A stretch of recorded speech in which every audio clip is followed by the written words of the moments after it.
তাহলে আমল যদি আল্লাহ তাআলার কাছে কবুল করাতে হয় তাহলে 1 নাম্বার ঈমান তো লাগবেই, 2 নাম্বার লাগবে ইখলাস তথা নিয়তের বিশুদ্ধতা লাগবে যে আমি এই আমলটা কার জন্য করতেছি। আমি নামাজ পড়তেছি কার জন্য, আমি হজ করতেছি আলহাজ হাজি হওয়ার জন্য নাকি আল্লাহর জন্য, আমি দান সাদকা করতেছি কার জন্য, আল্লাহর জন্য। এই বিষয়গুলো আগে ফিক্সড করতে হবে। মোট কথা হলো আমার ছোট বড় সকল আমল আল্লাহ তাআলার জন্যই করতে হবে। ইখলাস বিষয়টা দেখা যায় না। ইখলাসের সম্পৃক্ততা হলো অন্তরের সাথে। কিসের সাথে? এজন্য আল্লাহ রাব্বুল আলামিনের কাছে ইখলাসওয়ালা ইবাদত বড় সুন্দর ইবাদত বলে পরিগণিত হয়। আল্লাহ তাআলা বেশি ইবাদত চান না, আল্লাহ রাব্বুল আলামিন সুন্দর ইবাদত চান। পবিত্র কোরআনুল কারীমের সূরাতুল মুলক আল্লাহ তাআলা বলেন, আল্লাযী খালাকাল মাউতা ওয়াল হায়াতা লিয়াবলুয়াকুম আইয়ুকুম আহসানু আমালা। তিনি আল্লাহ যিনি মৃত্যু এবং জীবন সৃষ্টি করেছেন। কেন? বলে লিয়াবলুয়াকুম, তোমাদের পরীক্ষা করার জন্য। আবার যদি প্রশ্ন করি আল্লাহ কিসের পরীক্ষা? বলে পরীক্ষা হলো আইয়ুকুম আহসানু আমালা, পরীক্ষা হলো তোমাদের কার আমল কত সুন্দর। তাহলে বলেন আল্লাহ তাআলা বেশি ইবাদত চায় নাকি সুন্দর ইবাদত চায়? এখন সুন্দর কাকে বলে? আমাদের সংজ্ঞায় সুন্দর একরকম, আল্লাহ তাআলার সংজ্ঞায় সুন্দরটা হলো আর এক রকম। আমরা সুন্দর বলি ওইটাকে যেটা চোখে দেখার পরে আমাদের ভালো লাগে, এটাকে বলি সুন্দর। কিন্তু আল্লাহ তাআলার কাছে সৌন্দর্যের সম্পর্কটা হলো অন্তরের সাথে। যদি আল্লাহ তাআলার কাছে চেহারা সৌন্দর্যের কারণে সুন্দর বলে বিবেচিত হইতো, তাহলে ওই আফ্রিকার মানুষগুলো এরকম দামি মানুষ হতে পারতো না। আল্লাহ তাআলার কাছে আফ্রিকার অনেক কালো মানুষের দাম অনেক। হযরত বেলাল রাদিয়াল্লাহু তাআলা আফ্রিকান লোক, কালো। বলেন তো আল্লাহর কাছে দাম কম না বেশি? তাহলে আল্লাহ তাআলার সংজ্ঞায় সুন্দর কারা? নবীজি বলেন, ইন্নাল্লাহা লা ইয়ানজুরু ইলা সুওয়ারিকুম ওয়ালাকিন ইয়ানজুরু ইলা কুলুবিকুম। নিশ্চয়ই আল্লাহ তাআলা কারো সূরত দেখেন না, আল্লাহ তাআলা কারো সিরাত দেখেন না। আল্লাহ তাআলা দেখেন না কে কত সুন্দর, কার বংশ কত বড়, কার বংশ কত ভালো। আল্লাহ কি দেখেন? বলে ওয়ালাকিন ইয়ানজুরু ইলা কুলুবিকুম, বরং আল্লাহ তাআলা দেখেন কার অন্তর কেমন, কার হৃদয়টা কেমন। এখন ইবাদত কবুলের অন্যতম দ্বিতীয় শর্ত ইখলাস। বলেন ইখলাস কি দেখার সাথে সম্পৃক্ত না হৃদয়ের সাথে সম্পৃক্ত? মনে করেন আপনাদের মসজিদে আইসা আমি হুজুর নামাজে দাঁড়ায় গেছি, মসজিদ ভরা মুসল্লি, হুজুর নামাজে দাঁড়িয়েছে, সকলে হুজুরের দিকে তাকায়। বাপ বাপ আমারও যে মানুষ তো আমারে দেখতেছে, আমার নামাজ দেখতেছে, তাইলে আমার নামাজটা একটু সুন্দরভাবে পড়তে হবে। আমি লম্বা কেরাত পড়লাম, সুন্দরভাবে ধীর স্থিরতার সাথে রুকু করলাম, রুকু হইতে সুন্দর হয়ে দাঁড়াইলাম, এরপরে সুন্দরভাবে সেজদা করলাম, একেবারে এমন ধীর স্থিরতার সাথে নামাজ 2 রাকাত শেষ করলাম। মুসল্লি সব দেখা বলে কত সুন্দর নামাজ। বলেন তো মুসল্লিদের কাছে নামাজটা সুন্দর, কিন্তু আল্লাহর কাছে সুন্দর নাকি? কেন? বলে এই নামাজ আমি আল্লাহকে দেখানোর জন্য পড়ি নাই, মানুষকে দেখানোর জন্য পড়ছি। এই জন্য আমার আপনার ইবাদত যদি আল্লাহকে দেখানোর জন্য করা হয় তথা আল্লাহর জন্য করা হয়, ওই ইবাদতটা আল্লাহ তাআলার কাছে সুন্দর ইবাদত বলে গণ্য হয়। দয়াময় আল্লাহ রাব্বুল আলামিনের দরবারে অগণিত শুকর যে মহান মালিক আমাদের হায়াতে বরকত দিয়ে সুস্থ রেখে দীর্ঘক্ষণ অবধি বিজ্ঞ উলামায়ে কেরামের জবান থেকে বহুত গুরুত্বপূর্ণ কথা শ্রবণ করবার, আমাকেও আপনাদের খেদমতে কিছু কথা বলবার সুযোগ যে মহান মালিক দান করেছেন, সে মহান মালিককে খুশি করার জন্য মহব্বতের সাথে জবান খুলে অন্তর থেকে আমরা একবার কালিমাতুশ শুকর পাঠ করি, আলহামদুলিল্লাহ। অগণিত দুরূদ ও সালাম সাইয়্যিদুল আম্বিয়া, আশরাফুল আম্বিয়া, খাতামুল আম্বিয়া, ইমামুল মুরসালিন, রহমাতুল লিল আলামিন মুহাম্মাদুর রাসূলুল্লাহ সাল্লাল্লাহু আলাইহি ওয়াসাল্লামের উপর। সম্মানিত উপস্থিতি, আজকে শাবান মাসের কয় তারিখ বলতে পারেন? শাবান মাসের কয় তারিখ জানা আছে কারো? হ্যাঁ, কেউই জানেন না। আমি তো লজ্জা পেয়ে গেলাম জিজ্ঞাসা করে। শাবান মাসের 20 তারিখ, একজনেরও হয় নাই। শাবান মাসের কয় তারিখ? 20 তারিখ। এই যে আপনারা যে জবাবটা পারলেন না, কেউই পারলেন না, এর কারণে এখন আমার কিছু বেশি অতিরিক্ত কিছু কথা বলতে হবে। আমি যা বলতে চাইছিলাম এখন আপনারা না পারার কারণে আমার কথাগুলো বলতে হবে। যখন শাবান মাস প্রবেশ করত, যখন রজব মাস আসতো, হযরত আনাস রাদিয়াল্লাহু তাআলা আনহু থেকে বর্ণিত, রজব মাস আসলেই নবীজি দোয়া শুরু করতেন। কি দোয়া? আল্লাহুম্মা বারিক লানা ফি রজব ওয়া শাবান ওয়া বাল্লিগনা রমাদান। আল্লাহ আমাদেরকে রজব এবং শাবানের বরকত দান করেন, রমজান পর্যন্ত পৌঁছায়া দেন।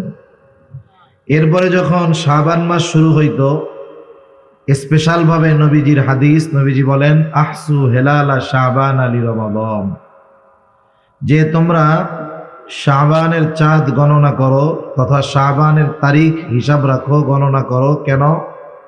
বলে রমজানের প্রস্তুতির জন্য। অথচ দেখেন রমজান মাস আর কয়দিন আছে? হিসাবে 9 দিন বা সর্বোচ্চ 10 দিন। তার মানে বোঝা গেল এই রমজানকে আগমন, স্বাগতম জানানোর কোনো আগ্রহ, ইচ্ছা আমাদের মধ্যে এখনো হয় নাই।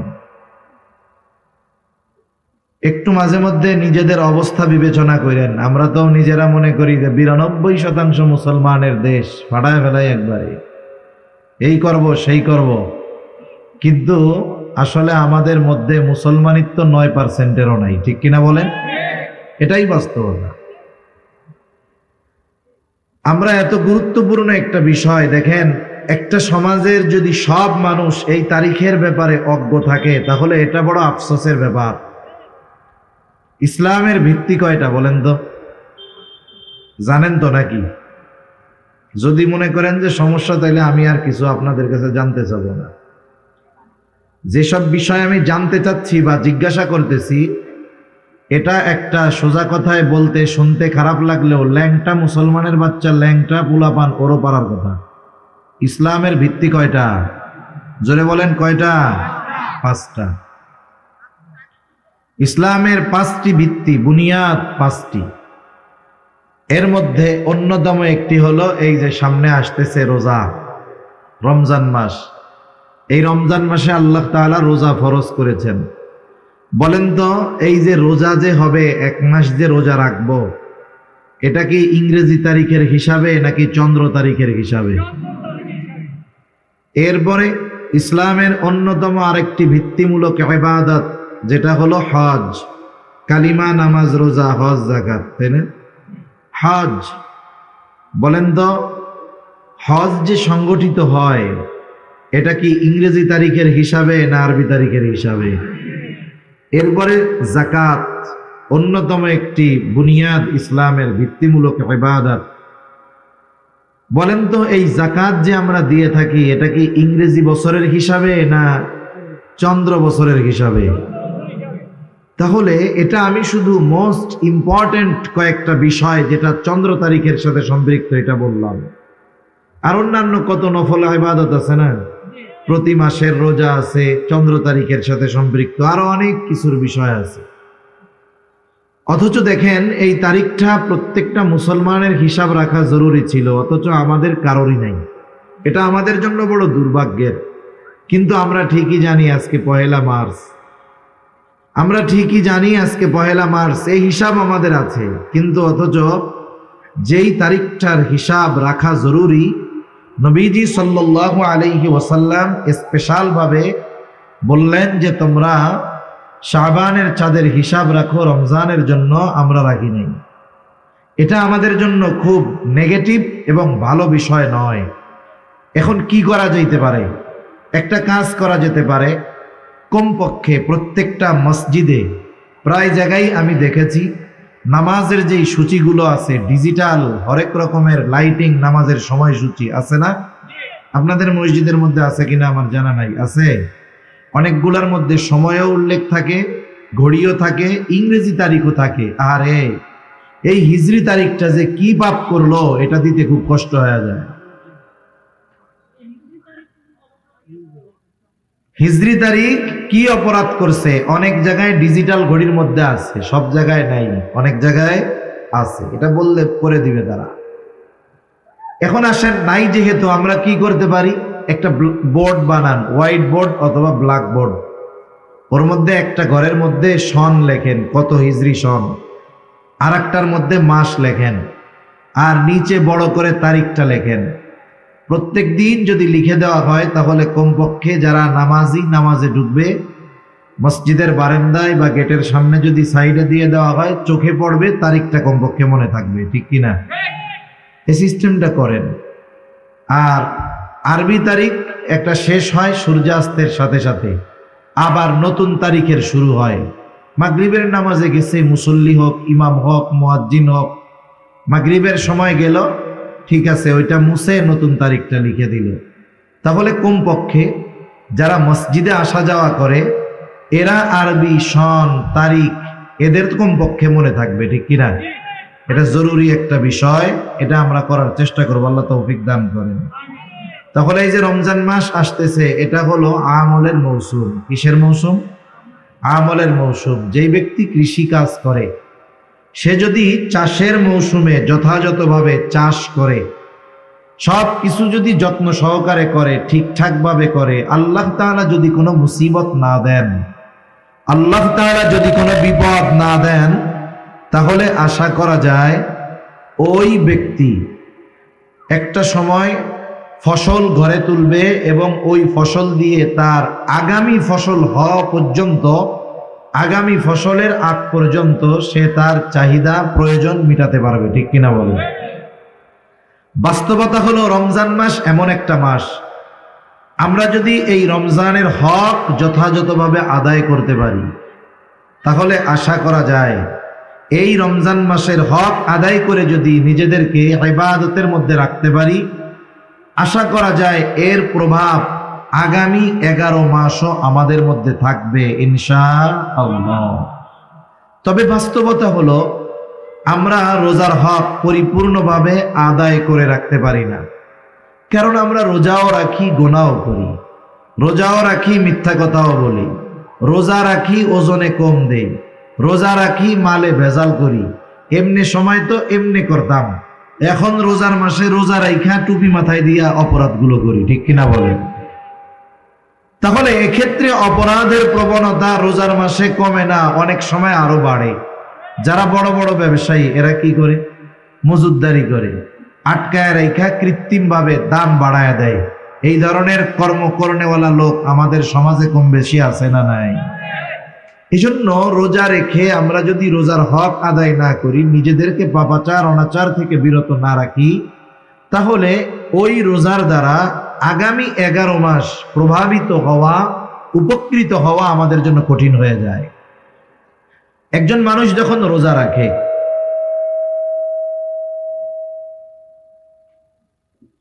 একজন মানুষ যখন রোজা রাখে, রাসূল সাল্লাল্লাহু আলাইহি ওয়াসাল্লাম বলেন, কারো রোজা এটা না খেয়ে থাকার নামান্তর, কারো রোজা না খেয়ে থাকার নামান্তর। তার মানে সে না খেয়ে শুধু তার ফরজটাই আদায় হয়, কিন্তু রোজার পরিপূর্ণ ফজিলত পুরস্কার সে অর্জন করতে পারে না।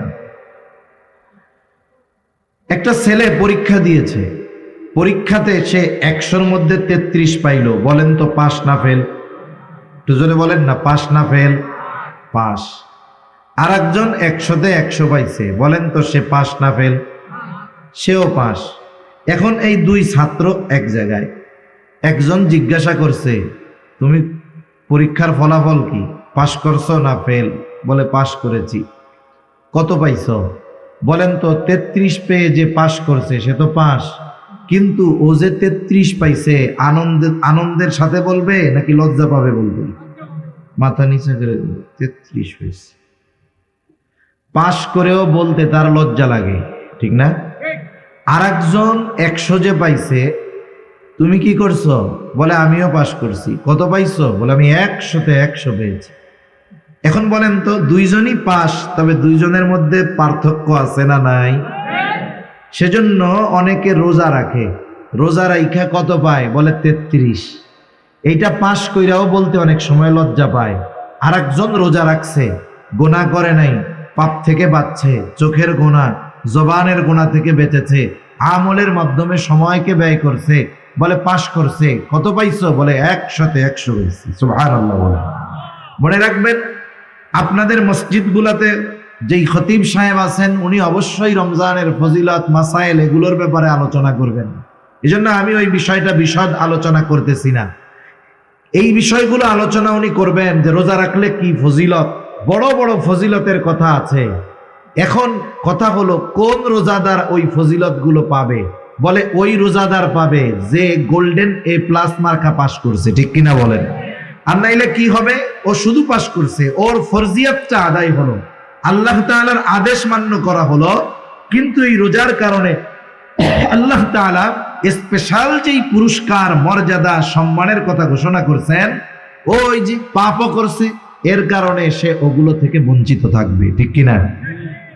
এখন যে যথাযথভাবে ওই যে রোজার হক আদায় করে রোজা রাখবে, আশা করা যায় তার এই প্রভাবটা আগামী 11 মাস তার মধ্যে থাকবে। শেষ হওয়ার আগে আবার যদি হায়াত থাকে, সে রোজা পেয়ে যাবে। তাই আল্লাহ সুবহানাহু ওয়া তাআলা আমাদের সকলকে রোজার হক আদায় করে এই রমজান মাস অতিবাহিত করার তৌফিক আল্লাহ দান করুন। সকলে বলি আমিন। সাথে সাথে আল্লাহ তাআলার কাছে আমরা স্পেশাল ভাবে দোয়া করব। হায়াত মউতের কথা তো বলা যায় না, বলা যায়? দেখা যাবে এখন আমি এমন একটা স্টেজে আছি, যখন আমার অনেক পাপ গুনাহ, এখন আমি এমন একটা অবস্থার মধ্যে আছি, আল্লাহ তাআলার কাছে বলি, আল্লাহ আপনি আমাদের হায়াত রমজান পর্যন্ত পৌঁছায়া দেন, রমজান পর্যন্ত পৌঁছায়া দেন। সাথে সাথে আমরা ডে কাউন্টিং শুরু করব, দিন গণনা শুরু করব, যে আজকে 20 তারিখ, আগামীকাল সন্ধ্যা থেকে 21 তারিখ, এভাবে 29 তারিখ যদি নতুন চাঁদ না উঠে আর একটা তারিখ বাড়বে। এখন কি হবে? যখন আমি এই তারিখগুলো রমজানের প্রস্তুতির জন্য হিসাব রাখবো, রমজান যত নিকটে আসবে দেখবেন তত নিজের মধ্যে একটা আগ্রহ, উদ্দীপনা, ইচ্ছা, উচ্ছ্বাস পয়দা হবে, ঠিক কিনা বলেন? আগের থেকে যদি কিছু রোজা রেখে অভ্যস্ত হই, তাহলে দেখা যাবে রমজানের শুরুতে আমাদের ইবাদত করতে কষ্ট হবে না। কেন? বলে আমি আগের থেকেই তো প্রস্তুত আছি রোজা রাখার জন্য, ঠিক কিনা? নাইলে কি হয়, রোজার শুরুর দিকে যারা রোজার আগের থেকেই রোজার প্রস্তুতি নেয় না, এই শাবান মাসে টুকটাক কিছু নফল রোজা রাখলে একটা অভ্যস্ততা হয়, কিন্তু শাবান মাসেও রোজা রাখে নাই, হঠাৎ করে রোজা শুরু করছে, যখন সারাদিন না খেয়ে থাকতেছে, এইবার দুপুরের পরে মসজিদগুলোর মধ্যে দেখা যায়, গ্রাম হোক আর শহর হোক, এক একজন 4 হাত পাও চারদিক দিয়ে শুয়ে আছে। এরকম হয় আপনাকে ওই দিকে? অনেক সময় বোঝা যায় না মরে আছে না বাইচা আছে। এখন একজন যায় নড়া দেয়, কি হয়েছে, বাইচা আছেননি? হ্যাঁ বাইচা আছে। কি হয়েছে? রোজায় ধরছে। মানে কইতেও কষ্ট হয়। কি বলে? বলে রোজায় ধরছে। আসলে রোজা কি ধরতে পারে নাকি? তার মানে রোজা রাখার কারণে যে ক্লান্তি, কষ্ট, সেটা তার উপরে প্রভাব ফেলেছে।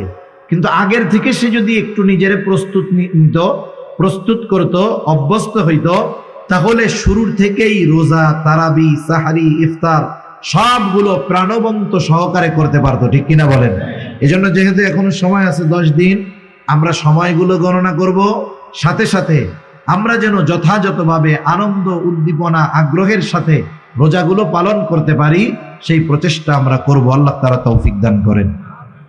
আমি যে আয়াতখানা আপনাদের খেদমতে তিলাওয়াত করেছি, উক্ত আয়াতে কারীমার মধ্যে আল্লাহ সুবহানাহু ওয়া তাআলা ইবাদতের পুরস্কার কয় ধরনের হবে আল্লাহ তাআলা সে কথা বর্ণনা করেছেন।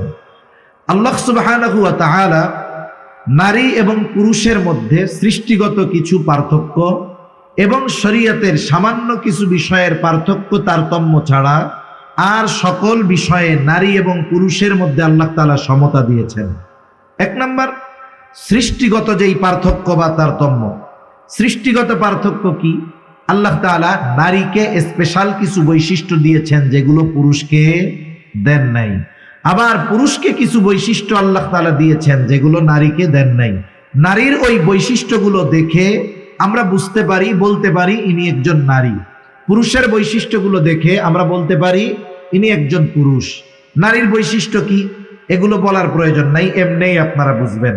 পুরুষের বৈশিষ্ট্য কি এগুলো বলা লাগে না, এগুলো এমনিই বোঝা যায় যে পুরুষের দাড়ি ওঠে, পুরুষের চেস্ট বুক সমান থাকে, হ্যাঁ, এই ধরনের কিছু আলামত আছে। আল্লাহ তাআলা পুরুষের কণ্ঠের ভিতরে একটা কর্কশতা, শক্ত শক্ত ভাব দিয়েছেন। নারীদের ব্যাপার কি সৃষ্টিগতভাবে যেগুলো দেখা যায়, আল্লাহ সুবহানাহু ওয়া তাআলা তাদেরকে দাড়ি দেন নাই, তারা লম্বা চুল রাখে, তাদের কণ্ঠের মধ্যে কোমলতা আল্লাহ তাআলা দান করেছেন। এছাড়াও কিছু দৈহিক পরিবর্তন আছে। এই বিষয়গুলো দেখে কে পুরুষ কে নারী আমরা বুঝতে পারি, ঠিক কিনা বলেন? এটা একটা পার্থক্য। এখন শরীয়তে কি পার্থক্য? শরীয়তে যেই পার্থক্যগুলো আছে, যেটা দৃশ্যমান মনে হয় কিন্তু আসলে এটাকে পার্থক্য বলা যায় না, কিন্তু বাস্তবতা হলো শরীয়তের যেই বিষয়টা নিয়ে ইসলাম বিদ্বেষীরা ইসলামের উপরে সবচাইতে বড় আঘাত করার অপচেষ্টা করে, এটা হলো যে তারা বলে ইসলাম সম্পদ বন্টনের ক্ষেত্রে নারীদেরকে ঠকিয়েছে। নাউজুবিল্লাহ বলে। আসলে বাস্তবতা হলো ইসলাম ঠকায় নাই, ইসলাম নারীকে জিতিয়েছে। মনে করেন দুইজন মানুষ, আপনার দুজনকেই চেনা, দুজনকেই জানা। আপনি একজনকে মাসের বেতন দেন 50,000, আপনার জানা আছে যে ওই লোকের খরচ 50,000-এর বেশিও কোনো মাসে হয়, তাকে দিলেন কত? 50,000। আরেকজনকে দিয়েছেন আপনি 25,000, আপনি জানেন যে এই লোকের খরচ আছে মাসে 15,000, তাহলে 50,000 যাকে দেওয়া হইল দেখা যাচ্ছে বেশি, কিন্তু তার খরচটাও বেশি, মাস শেষে তার কিছুই থাকে না। কিন্তু যাকে 25,000 দিলেন এই ব্যক্তির খরচ 15,000, মাস শেষে তার থাকে 10,000। বলেন তো, যদিও দেখা যায় 50,000 বেশি, যদিও দেখা যায় 25,000 কম, কিন্তু 50,000 ওয়ালার খরচ বেশি হওয়া, 25,000-এর খরচ কম হওয়ায় বলেন তো মাস শেষে, দিন শেষে, বছর শেষে লাভবান কে? যারে বেশি দিচ্ছেন সে, না যাকে কম দিয়েছেন সে? বিষয়টা আপনি যদি এরকম ধরেন, বিষয়টা মোটামুটি এরকম। আল্লাহ তাআলা পুরুষকে দিয়েছেন নারীর দ্বিগুণ, দেখা যায় নারীকে দিয়েছেন অর্ধেক কম, কিন্তু বাস্তবতা হলো নারীকে যা দিয়েছেন তাই থেকে যায়, একটুও কমে না। নারী যখন বাবার ঘরে থাকে, নারী যখন কন্যা বাবার ঘরে, এই নারী, এই মেয়েটার বিবাহ হওয়ার আগ পর্যন্ত, বিবাহ 15 বছরে হোক, 18 বছরে হোক, 20 বছরে হোক, 25 বছরে হোক, 30 বছরে গিয়াও যদি তার বিবাহ হয়, এই বাবা ওই মেয়ের বিবাহের আগ পর্যন্ত, 30 বছরেও যদি বিবাহ হয়, ওই 30 বছর পর্যন্ত ওই মেয়ের খরচ চালাতে বাধ্য। ওই মেয়ের খরচ চালাতে কি বলেন? বাধ্য, বিবাহ দেওয়ার আগ পর্যন্ত। কিন্তু একটা ছেলের ক্ষেত্রে বাবা খরচ দিতে বাধ্য কতক্ষণ? একটা হলো বাধ্য, আর একটা হলো স্বইচ্ছায় দেওয়া, দুটার মধ্যে তফাৎ আছে। একটা ছেলের ক্ষেত্রে বাবা খরচ দিতে বাধ্য ততক্ষণ, বলে ছেলে বালেগ না হবে যতক্ষণ। একটা ছেলে বালেগ হয় কয় বছরে বলতে পারেন? আহাদ্দুল বুলুগ হলো আরবিতে 15 বছর। চন্দ্র হিসাবে 15 বছর বয়সে একটা ছেলে বালেগ হয়েই যায়। এর আগেও হতে পারে, 12 বছরেও হতে পারে, 13 বছরেও হতে পারে, 14 বছরেও হতে পারে। তবে ইংরেজি হিসাবে যেহেতু 15 বছর, ইংরেজি হিসাবে আরবির থেকে মাইনাস হবে প্রতি বছরে 10 দিন করে, তাহলে 150 দিন আরো যদি মাইনাস দেন, তাহলে ইংরেজি হিসাবে 14.5 বছরের একটু বেশি সময়, এর মধ্যে একটা ছেলে পরিপূর্ণ বালেগ হয়ে যায়। তার মানে একটা বাবা ছেলের খরচ চালাতে বাধ্য সর্বোচ্চ 14.5 বছর পর্যন্ত। এরপরে গিয়া যদি বাপ কয় আমি তোমার খরচ দিতে পারবো না, বলেন বাবার এই কথা বলার অধিকার আছে না নাই? কিন্তু একটা মেয়ে যখন বালেগ হবে, বিবাহ হয় নাই, বাপ যদি বলে তোমার খরচ দিতে পারবো না, এ কথা বলার অধিকার বাবার আছে? তার মানে দেখেন, শুরুতেই বাবার ঘরে থাকা অবস্থায় মেয়ে অধিকার পায় বেশি, ফ্যাসিলিটি পায় বেশি, সুযোগ সুবিধা পায় বেশি। আর যদি বাবা ইচ্ছা করে 14.5 বছরের পরে ছেলের খরচ দিবে না, তাহলে এটা বাবার ইচ্ছা। যদি বাবা দেয়, এটা দিতে বাবা বাধ্য নয়, বরং বাবা এটা সন্তানের প্রতি এক্সট্রা ইহসান করে দেয়। ঠিক কিনা বলেন? তাহলে বলেন, বাবার ঘরে যখন ছেলে আর মেয়ে, অধিকারের ক্ষেত্রে ইসলাম ছেলেকে জিতাইলো নাকি মেয়েকে জিতাইলো? এবার মেয়েটার বিবাহ হবে, বিবাহ যে করতে যাবে সে যদি যাইয়া কয় আমি বিবাহ করতে রাজি, কিন্তু মেয়ের খাবার দিতে পারবো না, পোশাক দিতে পারবো না, বাসস্থান দিতে পারবো না, চিকিৎসার খরচ দিতে পারবো না, পর্দায় রাখতে পারবো না, এই পারবো না, তাইলে বলেন ওর সাথে কি মেয়ে বিবাহ দিবে না ওরে পিটানি দিবে? কবুল বলার আগে এই বিষয়গুলোর ব্যাপারে সে সম্মতি দেয়। ঠিক কিনা বলেন? যে আমি সব দায়িত্ব নিয়ে এখন আমি বিবাহ করলাম। তাহলে একটা মেয়ে যখন বিবাহের পরে স্বামীর ঘরে যায়, এই স্বামী তার সব খরচ চালাতে বাধ্য, তার কোনো খরচ নাই। ওষুধ লাগবে 10 টাকার, ওইটাও স্বামী দিতে বাধ্য। খাবার খাবে, স্বামী দিতে বাধ্য। এখন আসেন, এরপরে আল্লাহ তাআলা তাকে সন্তান সন্ততি দিল, একটা সময় স্বামী মারা গেল। ইসলাম কি বলে? ইসলাম বলে এইবার তার যেই সন্তান আছে, ছেলে আছে, একেবারে যতদিন এই মা বেঁচে থাকবে সন্তান তার মায়ের খরচ চালাতে বাধ্য। ঠিক কিনা বলেন? বরং ইসলাম এটাকে চূড়ান্তভাবে সিদ্ধান্ত দিয়ে দিয়েছে আল্লাহ তাআলা, মা বাবার এই খরচ বার্ধক্যকালে তারা চালাবে, সদাচরণ করবে। তাহলে বলেন, একটা মেয়ের বাবার ঘরে, স্বামীর ঘরে, সন্তানের কাছে যখনই থাকবে তার কোনো খরচ আছে? জোরে বলেন, খরচ আছে। কিন্তু একটা ছেলে, তার জীবনের শুরু থেকেই খরচ, বিয়ে করতে গেলে খরচ, পোলাপান হইলে খরচ, অসুস্থ যদি বউ হয় খরচ, মা বাপ অসুস্থ হইলে তার খরচ, সন্তানগুলো অসুস্থ হইলে তার খরচ। তার মানে ছেলের খরচের কোনো শেষ নাই, মরার আগ পর্যন্ত তার খরচ। ঠিক কিনা কর? তাহলে বলেন, যদিও দেখা যায় যে ইসলাম ছেলেকে বেশি দিয়েছে ঠিক, দেখা যায় বেশি, বলেন তো ছেলের খরচ কম না বেশি? আর মেয়েকে দেখা যায় অর্ধেক দিয়েছে, কিন্তু মেয়ের কোনো খরচ আছে? তাহলে এই দৃষ্টিকোণ থেকে ইসলাম মেয়েকে ঠগায় নাই, ইসলাম মেয়েদেরকে এই জায়গায় জিতিয়ে দিয়েছে। সুবহানাল্লাহ বলেন। এজন্য যারা ইসলাম বিদ্বেষী, যারা বলে যে ইসলাম নারীদেরকে ঠকিয়েছে, এটা তাদের একটা শয়তানি মার্কা কথা। কি মার্কা কথা বলেন? শয়তানি মার্কা কথা। আল্লাহ তাআলা বুঝবার তৌফিক দান করুক। কিন্তু ইবাদতের ক্ষেত্রে আল্লাহ তাআলা এমনটা কখনো করবেন না যে একজন ছেলে রোজা রাখলে 1 সওয়াব, মেয়ে রোজা রাখলে আর 1 সওয়াব, এরকম নাকি? ইবাদতের ক্ষেত্রে সকলের প্রতিদান সমান। এই যে ইবাদতের মৌসুম আসতেছে, আমি যেই কথাটা মূলত আপনাদের সাথে একটু আলোচনা করতে চাই, এই যে ইবাদতের মৌসুম আসতেছে, আমরা এত কষ্ট করে ইবাদত করব, রোজার মাস, ওই মাসে যে নামাজ পড়ে না সেও 5 ওয়াক্ত নামাজ পড়ে, চেষ্টা করে পড়ার। এরপরে যে গুনার মধ্যে জড়িয়ে থাকতো সেও চেষ্টা করে গুনার থেকে বেঁচে থাকবো। এত পরিশ্রম করে রাত জেগে ইবাদত করবে, কষ্ট করবে, তারাবির নামাজ পড়বে। এখন যদি এই আমলগুলো আল্লাহর কাছে কবুল না হয়, কিয়ামতের দিন যদি দেখে দুনিয়ায় তো নামাজ কালাম ঠিক মতো পড়ি নাই, যাও পড়ছিলাম তাও কবুল হয় নাই, তাইলে এই ব্যক্তির মতো কষ্ট আর কারো কি হবে বলেন? এজন্য আমাদের চেষ্টা করা দরকার, যেই ইবাদত গুলো করব ওই ইবাদত গুলো যেন আল্লাহ তাআলার কাছে কবুল হয়। এখন আসেন, আল্লাহ তাআলা কি বলেন? আল্লাহ তাআলা বলেন, কারিন আও উনসা ওয়া হুয়া মুমিন ফালানুহিয়ান্নাহু হায়াতান তাইয়্যিবা ওয়ালানাজজিয়ান্নাহুম আজরাহুম বিআহসানি মা কানু ইয়ামালুন। আল্লাহ রাব্বুল আলামিন বলেন, মান আমিলা সালিহাম মিন যাকারিন আও উনসা ওয়া হুয়া মুমিন। আল্লাহ তাআলা বলেন, যে নারী অথবা পুরুষ নেক আমল করে আর সে মুমিন। সোজা কথা হলো, ঈমান অবস্থায় যেই নারী অথবা পুরুষ নেক আমল করে তথা আমলে সালেহ করে, আল্লাহ তাআলা বলেন তার জন্য 2 ধরনের পুরস্কার। এক ধরনের পুরস্কার আল্লাহ তাআলা দিবেন দুনিয়ায়, আর এক ধরনের পুরস্কার দিবেন আখিরাতে। ঈমান সহকারে যদি নারী অথবা পুরুষ নেক আমল করে, আমলে সালেহ করে, বলেন তো কয় ধরনের পুরস্কার? এক ধরনের পুরস্কার আল্লাহ তাআলা দিবেন দুনিয়ায়, আর এক ধরনের পুরস্কার আল্লাহ তাআলা দিবেন আখিরাতে।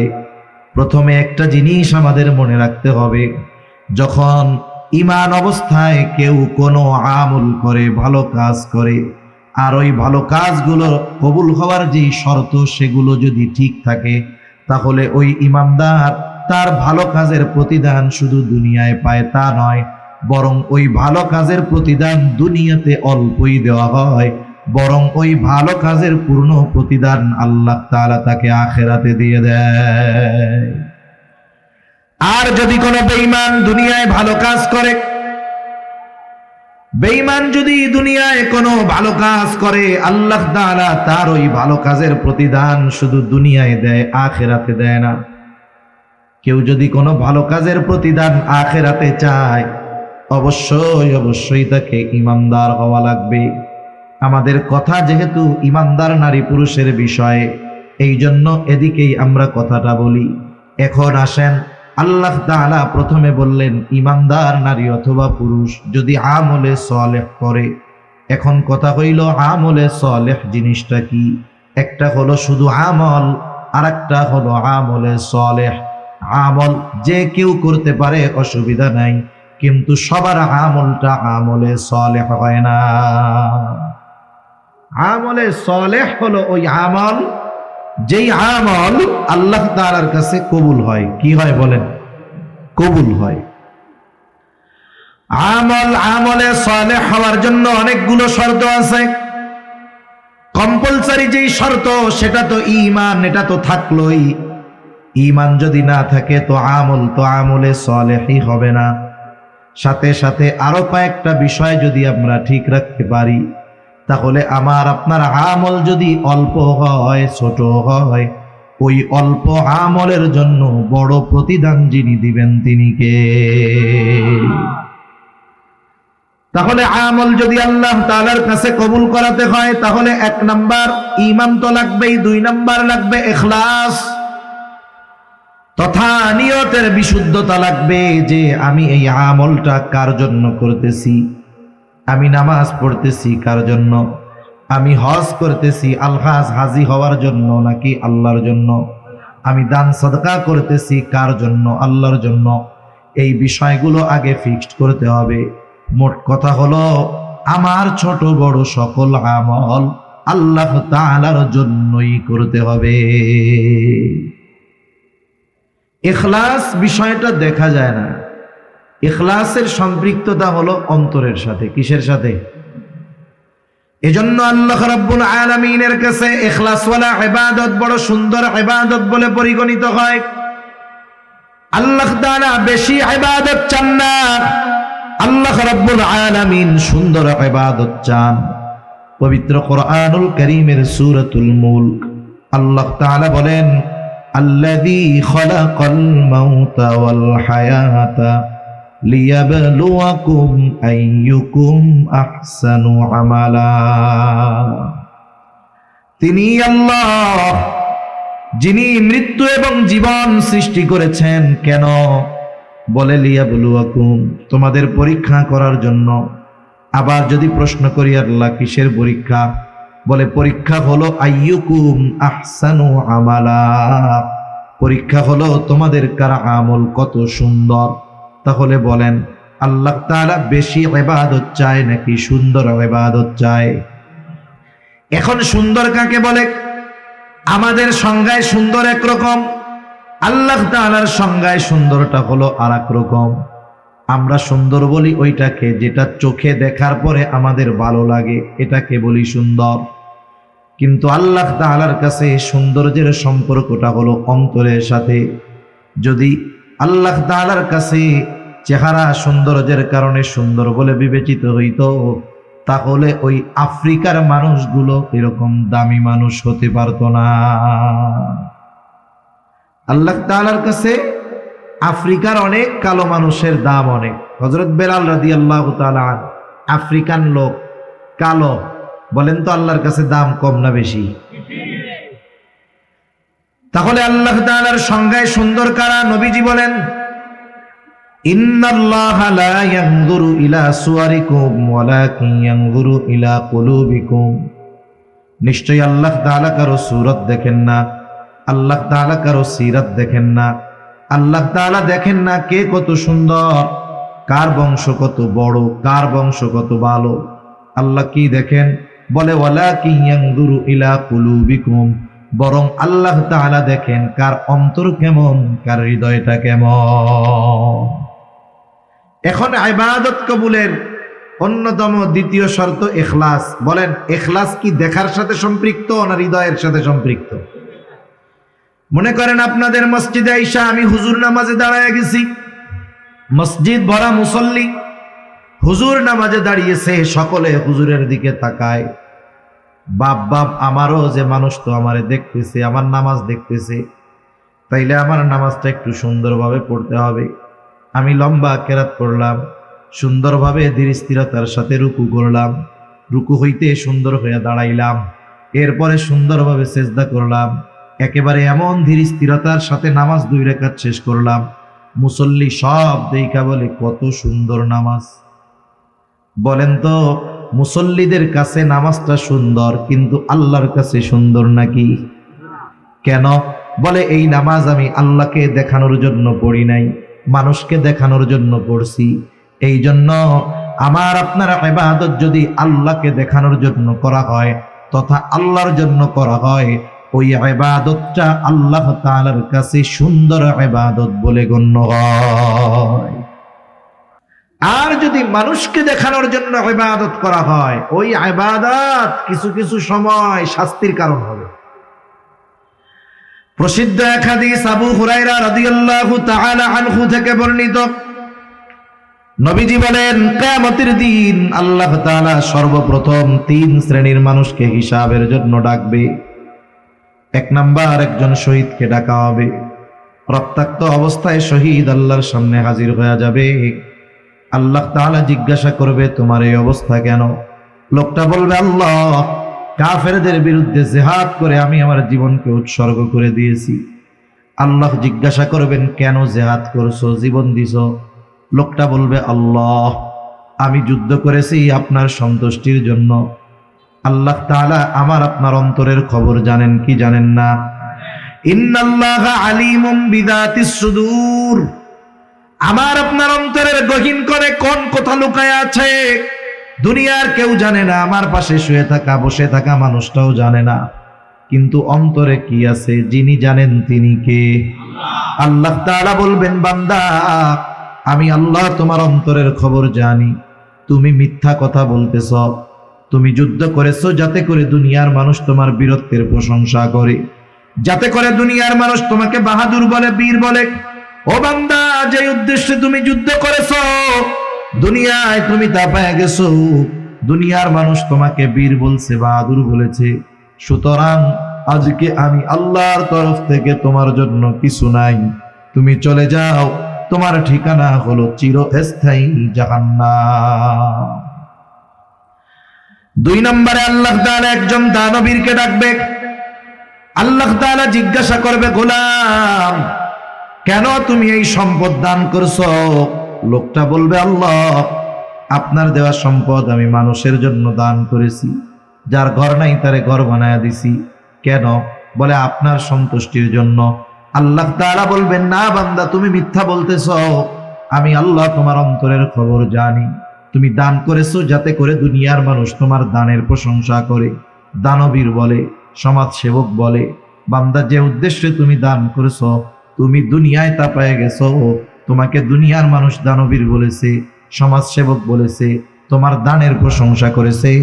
সুতরাং আজকে আমি আল্লাহর তরফ থেকে তোমার জন্য কিছু নাই, তুমি চলে যাও, তোমার ঠিকানা হলো চিরস্থায়ী জাহান্নাম। এরকম লোক দেখাই না, দানবীর আছে না? কত জায়গায় আছে। এক মাদ্রাসার হুজুর কইতেছে, হুজুর, একজন 50,000 টাকা দান করছিল মাদ্রাসায়, তা বলছিল চিঠি দিয়া যে আমার নামটা একটু সুন্দরভাবে সবার সামনে বলে দিবা। তা বেচারার আর কইতে টইতে মনে নেই।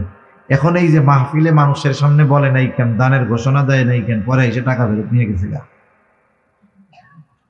গত বছর না তার আগের বছর খবরে দেখলাম একজন লোক মসজিদে ফ্যান দান করছে, সে হলো মেম্বার ক্যান্ডিডেট ছিল, এখন হইতে পারে নাই।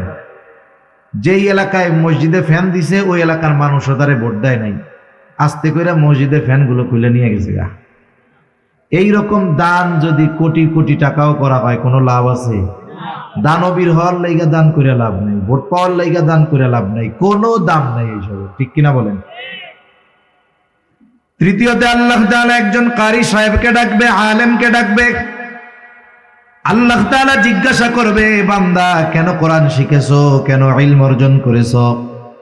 লোকটা বলবে, আল্লাহ কোরআন শিখেছি আপনার সন্তুষ্টির জন্য। আল্লাহ তাআলা বলবে, না বান্দা তুমি মিথ্যা বলতেছ, তুমি কোরআন শিখেছো যাতে করে মানুষ তোমার তিলাওয়াতের প্রশংসা করে, তুমি আলেম হয়েছো যাতে মানুষ তোমারে আলেম বলে। মানুষের প্রশংসা পাওয়ার জন্য ইলম অর্জন করেছো, কোরআন শিখেছো, যে উদ্দেশ্যে অর্জন করেছো তা দুনিয়ায় তুমি তা পেয়ে গেছো। সুতরাং আজকে আমি আল্লাহর তরফ থেকে তোমার জন্য কিছু নাই, তুমি চলে যাও, তোমার ঠিকানা হলো চিরস্থায়ী জাহান্নাম। তাহলে দুনিয়াতে মানুষ ইবাদত করার পরেও যদি ওই ইবাদত আল্লাহর জন্য না হয়, ওই ইবাদত আখিরাতে নাজাতের কারণ হবে না, বরং ধরা পড়ে যাওয়ার কারণ হতে পারে, ঠিক কিনা বলে? এজন্য আমরা আমাদের ছোট বড় সব ইবাদত কার জন্য করব বলেন?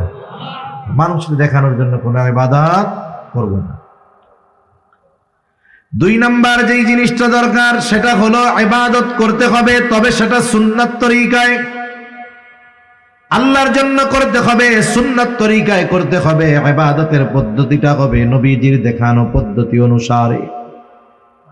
দুনিয়াতে এমন কোন ইবাদত নাই যে ইবাদত সুন্নাত তরিকায় নাই, বরং সুন্নাত তো হলো এমন এক পরশ পাথর, যেই পরশ পাথর যদি দুনিয়ার কোনো কাজের সাথে লাগায় দেওয়া হয় ওটাও ইবাদত হয়ে যায়। সুবহানাল্লাহ।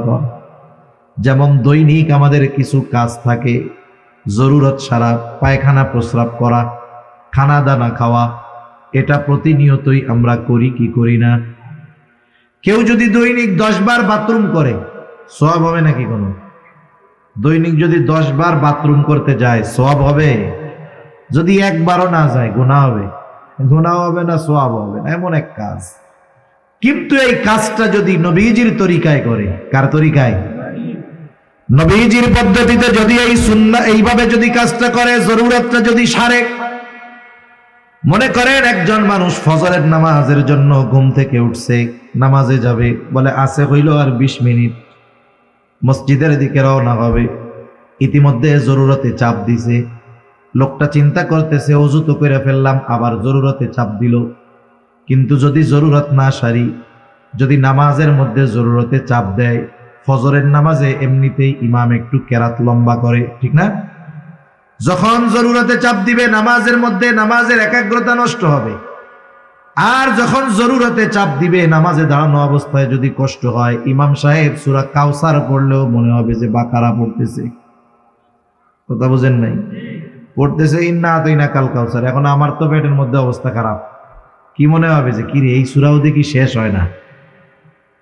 উনি চিন্তা করলো তাহলে আমি জরুরত সেরেই নামাজে যাই, ওযু করছি তাতে কি? জরুরত সেরে যদি নামাজে যাই, নামাজের মধ্যে একাগ্রতা হবে, প্রশান্তির সাথে নামাজটা শেষ করা যাবে। এই নিয়ত করে উনি বাথরুমের জন্য রওনা হইলেন। বাথরুমে ঢোকার আগে প্রথম সুন্নাত হইল মাথাটারে ঢাইকা ঢুকতে হবে। কি ঢাইকা ঢুকবো বলেন? মাথা ঢেকে ঢুকবো। বিজ্ঞান এখন বলে বাথরুমে মাথা ঢেকে ঢুকাটা জরুরি। আর নবীজি 1500 বছর আগে জানায় দিছেন, তোমরা যখন ইস্তেনজায় যাইবা খালি মাথায় নয়, বরং মাথাটা ঢাইকা যাইবা। এই মাথা ঢাকতে হবে টুপি দিয়া হোক আর গামছা রুমাইল দিয়া হোক। বিজ্ঞান বলে কেন ঢাকতে হবে? বলে মাথার চুল আর মাথার যেই চামড়া এটা বেশ স্পর্শকাতর।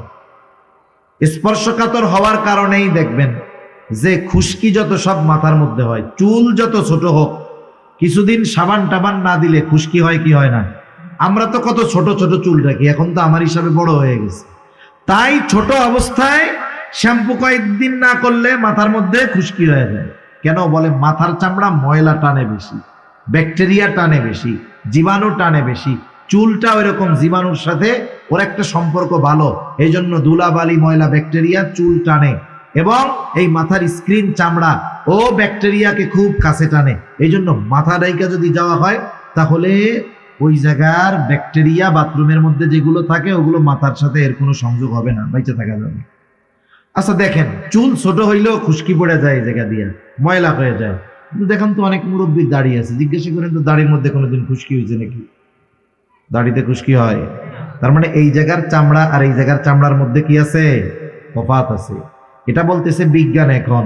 আর নবীজি ১,৫০০ বছর আগে বলছে মাথা ডাইকা বাথরুমে যাও। আমরা সুন্নাত অনুযায়ী আমল করব, স্পেশাল যদি কোনো ফজিলত থাকে দুনিয়ার, ওইটা এমনিই পাবো, ঠিক কিনা? এরপরে বাথরুমে যখন ঢুকবে, ঢোকার আগে দোয়া পড়বে।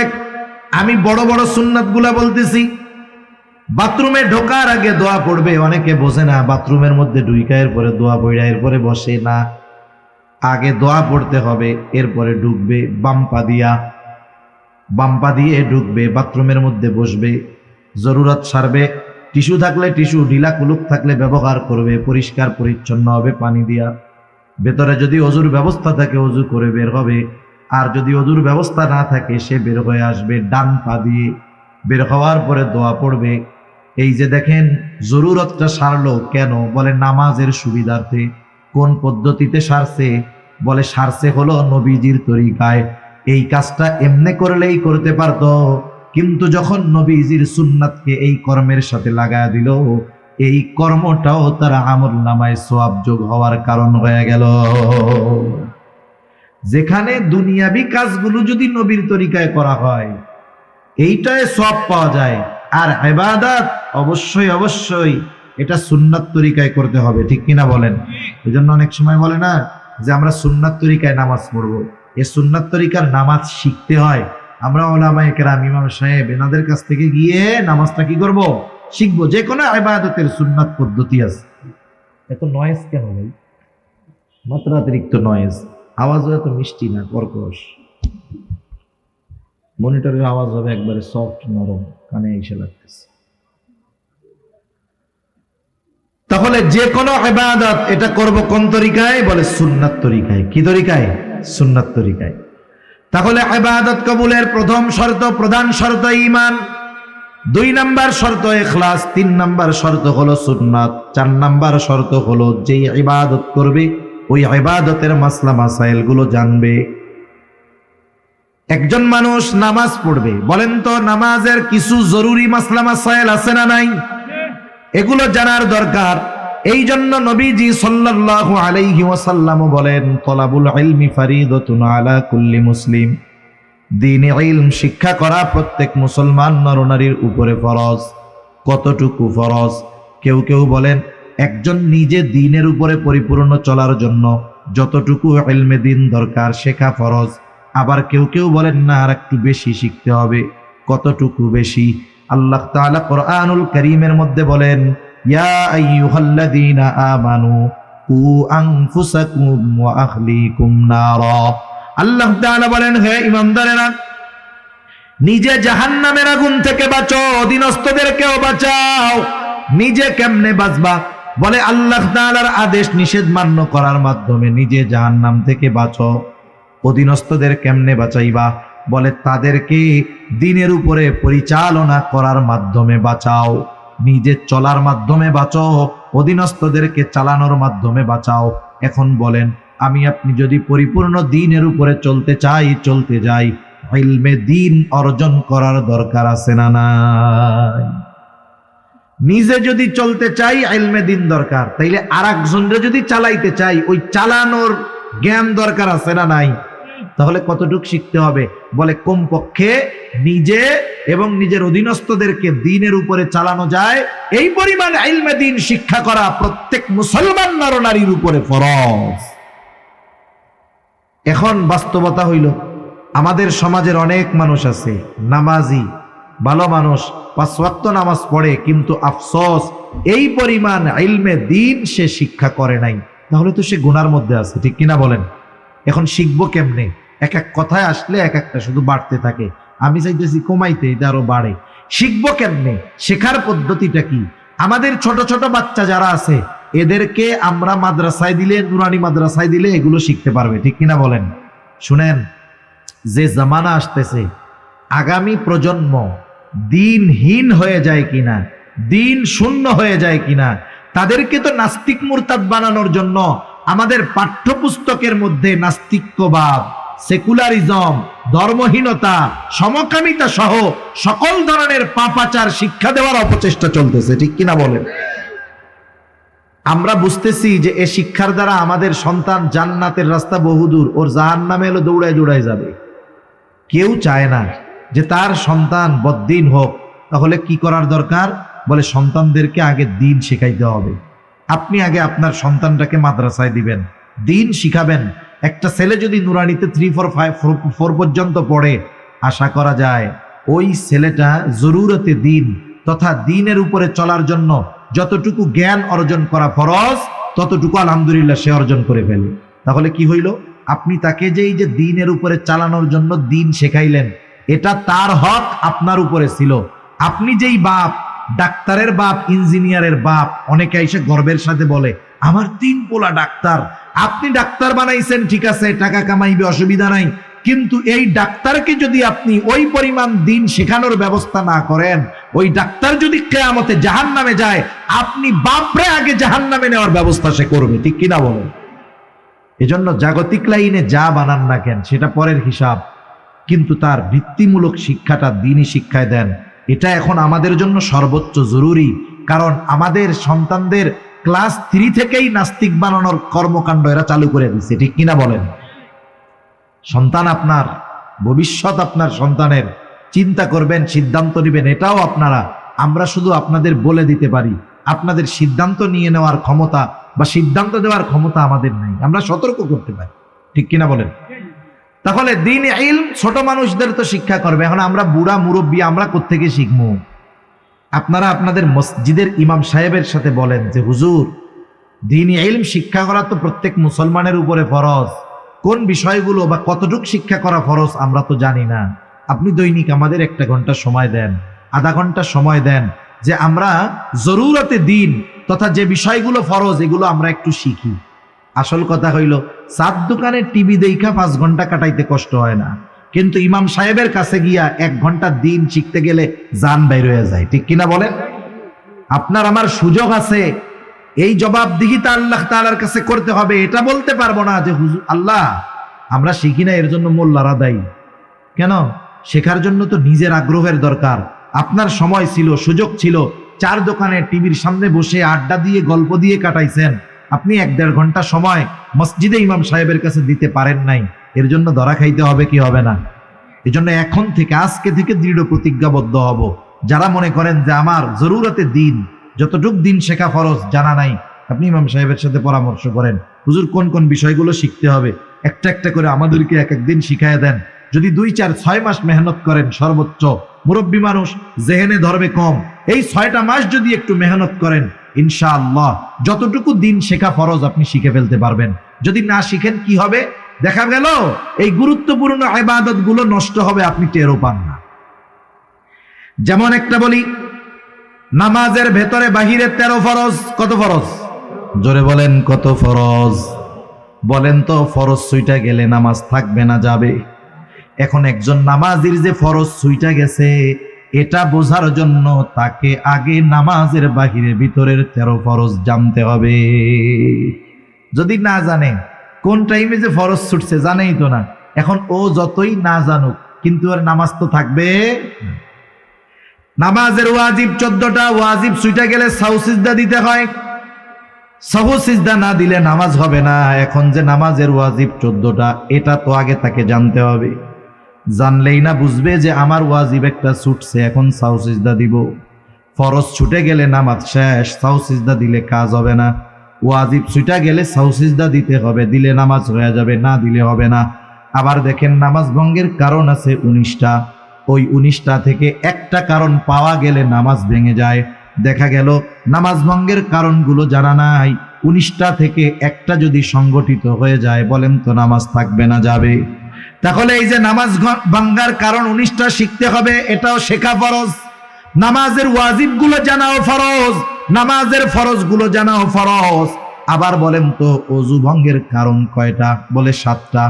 এই 7টা থেকে একটা কারণ যদি পাওয়া যায় নামাজ থাকবে না যাবে? বলেন তো। দুইজন নামাজ পড়তেছে পাশাপাশি, এখন একজন নামাজ শেষ হওয়ার আগে 2টা সাউসিজদা দিয়া আবার নামাজ যথারীতি শেষ করেছে। পাশের জন জিজ্ঞাসা করে বাইরে, তুই যে সাউসিজদা দিলি কারণটা কি? বলে কারণ হইল আমার একটু হদস হয়ে গেছে, মানে একটু বায়ু বের হয়ে গেছে।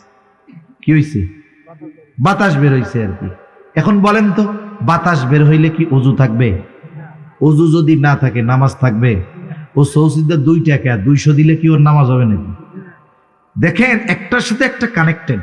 যেমন নামাজের বাহিরে ভিতরে 13 ফরজের প্রথম ফরজ কি বলে? শরীর পাক, কাপড় পাক। প্রথম শরীর পাক, তারপরে কি? কাপড় পাক। এখন একজন গোসল তার ফরজ, এখন গোসল ফরজ হয়েছে, শরীর পাক বানাইতে হবে না? শরীর পাক কেমনে হবে? বলে গোসলের ফরজ যেগুলো আছে এগুলো জেনে গোসল করতে হবে, এরপরে তার দৈহিক পবিত্রতা অর্জন হবে। ঠিক কিনা বলেন? এখন এতে গোসলের ফরজই জানে না, কাজ হবে? শরীর পাক হবে? হবে না। এরপরে মনে করেন কাপড় পাক, কাপড় পাক হইতে হবে। এখন মনে করেন কাপড়ের উপর একটা নাপাকি পড়ছে, এখন এই নাপাকি পড়লে কতটুক নাপাক থাকলে নামাজ হয়ে যাবে, কতটুক থাকলে হবে না, এটা তার জানার দরকার আছে না নাই?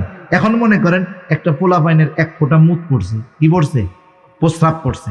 এখন প্রস্রাব পড়ছে 1 ফুট, 1 ফুট এমনি জায়গায় যতটুক নিবে, বলেন তো কাপড়ের উপরে পড়লে ওই ফোঁটা কি জায়গায় থাকবে না ছড়ায়া যাবে? এখন আপনি যদি মনে করেন যে ও ফুলা অজ্ঞত 1 ফোঁটাই মুছছে, এতে আর কি হইব, চল এটা পরে নামাজ পড়ে ফেলি, কিন্তু আপনার ওই কাপড়ের উপরে যখন ফোঁটা পড়ছে ওটা যেই পরিমাণ জায়গায় ছড়ায়া যায় ওই কাপড় নাপাক হওয়ার জন্য যথেষ্ট। কথা বুঝেন নাই?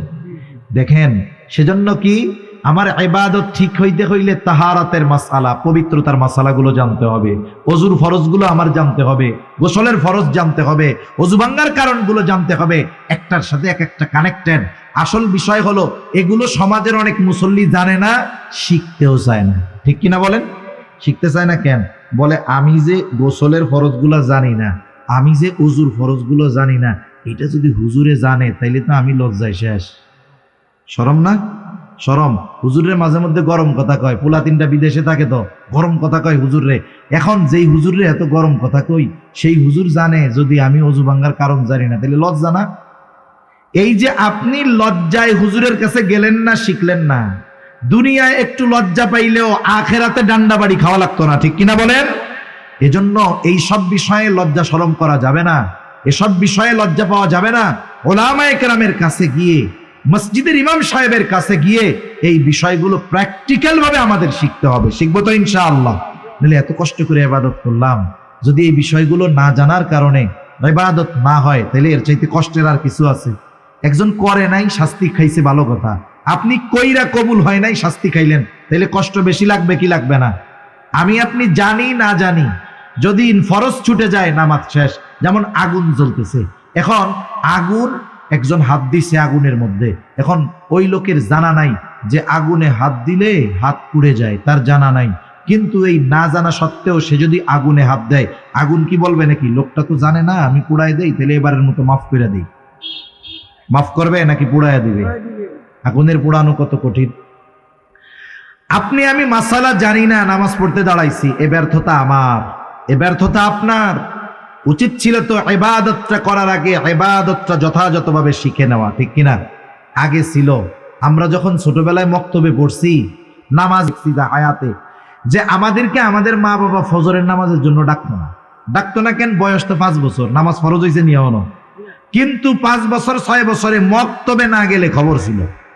তার মানে আমরা ওই সময় গিয়ে মক্তবে গিয়ে ইবাদত করার পদ্ধতি শিখছি। যখন একটু বড় হয়েছি, ওই যে 7 বছর 8 বছর বয়স হয়েছে, নামাজ তো শিখে গেছি, এখন ফজরের সময় না উঠলি পিটানি।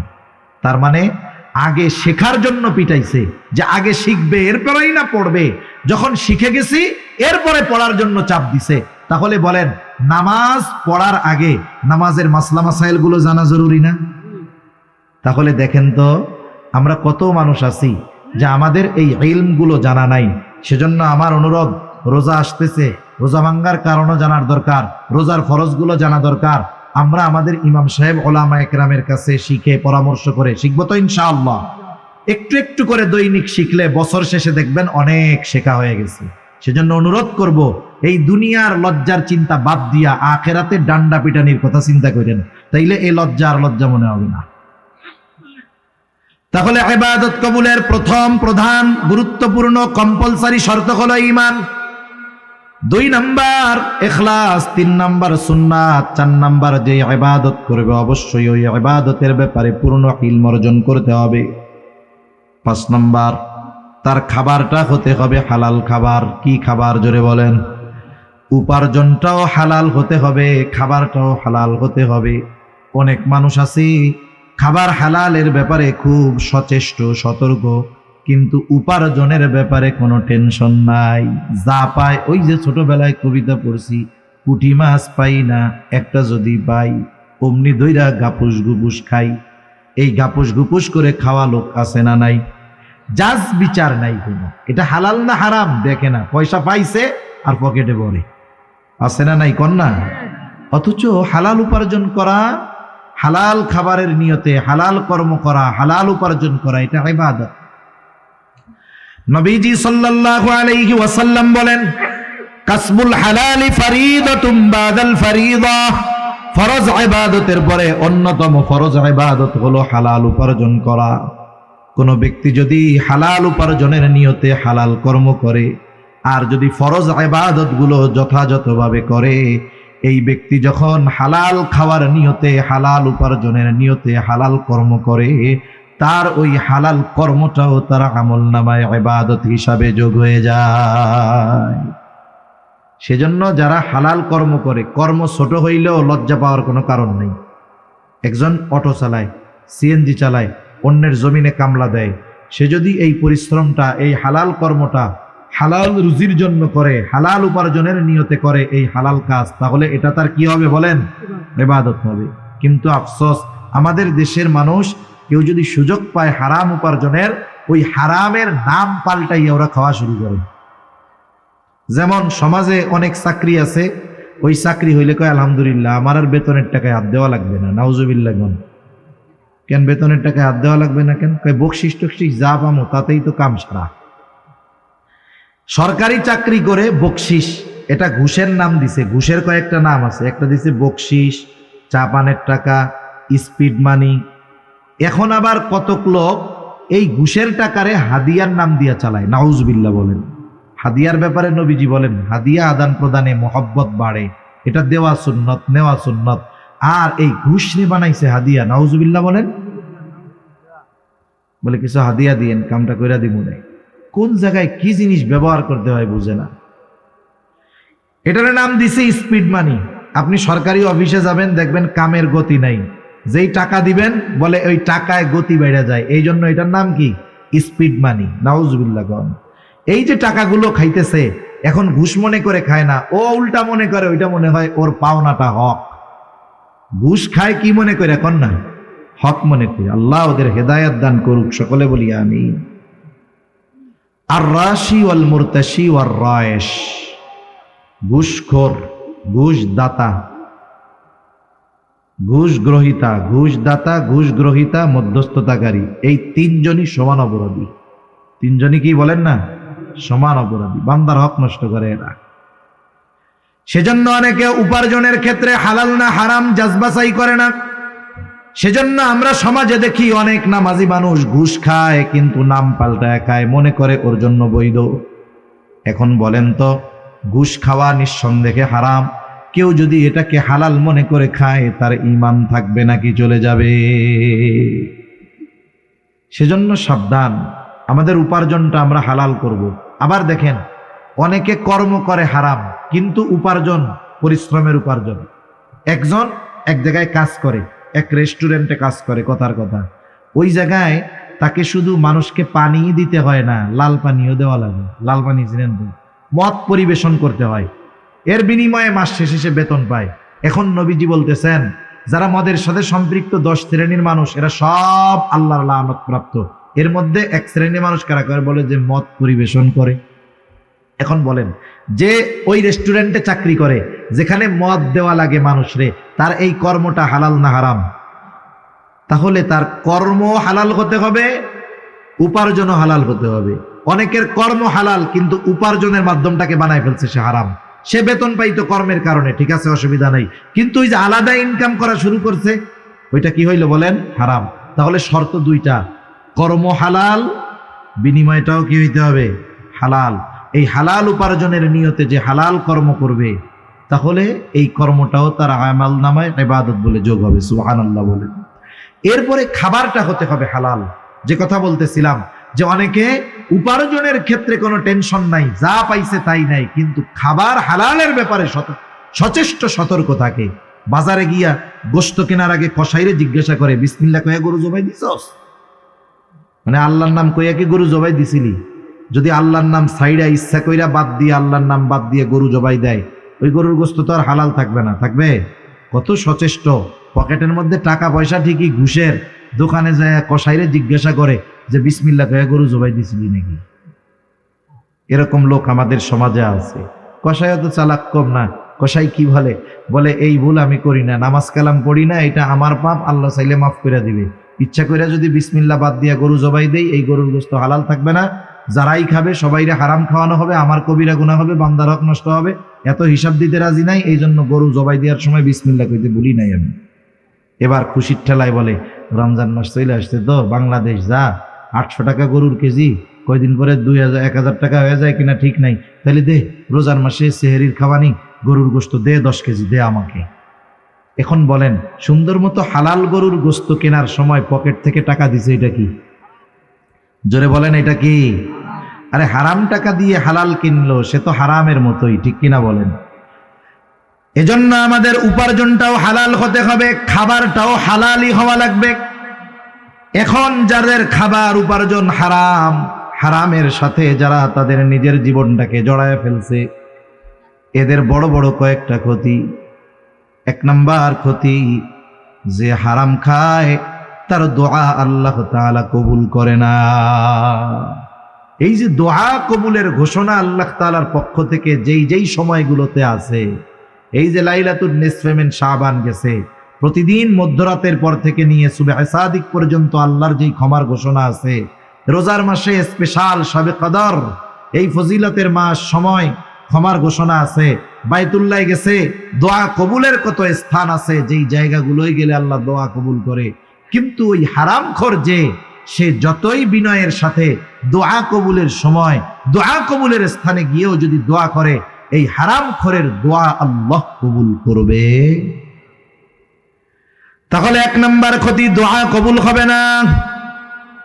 2 নাম্বার যেই ক্ষতি, আল্লাহর নবী বলেন, লা ইয়াদখুলুল জান্নাতা জাসাদুন গুদিয়া বিল হারাম, হারাম ভক্ষণকারীর শরীর জান্নাতে প্রবেশ করবে না। যেই দেহ হারাম টাকা দিয়ে গঠিত, যে হারাম খাবার দিয়ে গঠিত, এই দেহটা জান্নাতের জন্য অনুপযুক্ত। একটু চিন্তা করে দেখেন তো, দুনিয়ার সামান্য সুখ স্বাচ্ছন্দ্যের কথা চিন্তা করে, দুনিয়া একটু ভালো পড়ার লোভে, একটু ভালো খাবার আশা করে যারা উপার্জনকে হারাম বানিয়েছেন, খাবারকে হারাম খাবার দ্বারা দেহ গঠন করতেছেন, এই মানুষগুলার শরীরকে আল্লাহ তাআলা, আল্লাহর নবী জানিয়ে দিয়েছেন, জান্নাতের জন্য এগুলো অনুপযুক্ত বলে ঘোষণা করা হয়েছে। 3 নাম্বার ক্ষতি, বলে তার ইবাদত কবুল হবে না। আল্লাহ তাআলা বলেন, ইয়া আইয়ুহার রাসূলু কুলু মিনাত তাইয়্যিবাতি ওয়া'মালু সালিহাত। আল্লাহ তাআলা বলেন, হে রাসূলগণ, কুলু মিনাত তাইয়্যিবাত, আপনারা পবিত্র খান, ওয়া'মালু সালিহা, আর আমলে সালেহ করেন। বুজুর্গানে দ্বীন বলেন, আল্লাহ ওয়ালাদের জবানে শুনেছি, যার খাবার পবিত্র হয় না, তার ইবাদত আল্লাহর কাছে কবুল হয় না। যারা খাবার পবিত্র হয় না, তারা আমলে সালেহ হয় না। তার মানে খাবার পবিত্র দরকার, এরপরে যদি আমল করে, অন্যান্য শর্তগুলো যদি ঠিক থাকে, তার ইবাদত আল্লাহ তাআলা কবুল করে নেয়। হারাম খাবারের হারামের চতুর্থ ক্ষতি, বলে হারামকে যদি কেউ হালাল মনে করে, ঈমান থাকে না। কেউ যদি হারামকে হালাল মনে করে ঈমান থাকবে? আল্লাহ যেটাকে হারাম বলেছে সে যদি সেটাকে হালাল মনে করে, বৈধ মনে করে, ঈমান থাকবে না। এ দুনিয়ায় কত মানুষ আছে হারাম খাইয়াও আলহামদুলিল্লাহ কয়, সুদের টাকা খেয়ে আলহামদুলিল্লাহ বলে। বলেন তো, কেউ যদি বিসমিল্লাহ বলে ঠাট্টা মস্কারা করতেছে, বিসমিল্লাহ কইয়া মদ খায়, ওর ঈমান থাকবে না যাবে? কেউ যদি এমনে মদ খায় কবিরা গুনাহ হবে, কিন্তু যদি সে মদকে বৈধ হালাল মনে করে কিন্তু মদ খায় না, তার ঈমান চলে যাবে। বিসমিল্লাহ বলে খাইছে, শেষ। খাইয়া আলহামদুলিল্লাহ কইছে, শেষ। এজন্য বুঝতে হবে যে কত সতর্ক সচেষ্ট থাকার দরকার আমাদের। হারামকে হালাল মনে করলে ঈমান থাকবে না। আমাদের সমাজে কত মানুষ সুদের টাকায় ফ্যামিলি চলে, কত সুন্দর খায় আর কয় আলহামদুলিল্লাহ। আছে না নাই? চাকরি করতো, সরকারি চাকরি, 20,000, 25,000, 30,000 টাকা বেতন পায়। তখন চাকরিকালীন সময় ভালো চলে নাই, এখন চাকরি নাই, খুব শান্তিতে আছে। এখন জিজ্ঞাসা করে কেমন চলে এখন? আগে তো চাকরি ছিল, এখন তো চাকরি নাই। কয় আগের চাইতে আরো ভালো চলে। কেমনে চলে? কয় 1 কোটি টাকা পাইছিলাম, এক জায়গায় রাখছি, আমারে মাসে মাসে 1 লাখ দেয়, আলহামদুলিল্লাহ খুব ভালো চলতেছে। এখন বলেন তো, এই সুদের টাকা, স্পষ্ট সুদের টাকা খেয়ে যদি কেউ আলহামদুলিল্লাহ বলে, অবস্থা টাইট না? এজন্য সতর্ক সচেষ্ট থাকার দরকার। হযরত চলে আসছে, আমার আলোচনা শেষ। দেখেন, এখন এই শর্তগুলো ঠিক থাকলে মুমিন নারী পুরুষ যেই হোক তার ইবাদত কবুল করবেন কে? ইবাদত যদি কবুল হয় তাহলে কয় ধরনের পুরস্কার? বলে 2 ধরনের। এক ধরনের পুরস্কার দুনিয়ায়। দুনিয়ায় কি দিবে? বলে ফালা নুহইয়ান্নাহু হায়াতান তাইয়্যিবা। দুনিয়ায় আল্লাহ তাআলা তাকে পবিত্র এক জিন্দেগি দান করবে। আখিরাতে কি দিবে? বলে ওয়ালা নাজজিয়ান্নাহুম আজরাহুম বিআহসানি মা কানু ইয়ামালুন। আর আখিরাতে আল্লাহ তাআলা তাকে কি দিবে? বলে দুনিয়ায় যেই পরিমাণ আমল করছে তার চাইতে বহুগুণ প্রতিদান আল্লাহ তাআলা তাকে দিবে। এজন্য সম্মানিত সুধী, আমলের মৌসুম, ইবাদতের মৌসুম চলে আসছে। আমরা এই শর্তগুলোকে ঠিক রেখে আমরা আমাদের ইবাদতগুলো করব তো ইনশাআল্লাহ। তাহলে দুনিয়ায় উত্তম প্রতিদান, আখিরাতে উত্তম প্রতিদান। আল্লাহ সুবহানাহু ওয়া তাআলা আমাদের সবাইকে কথাগুলো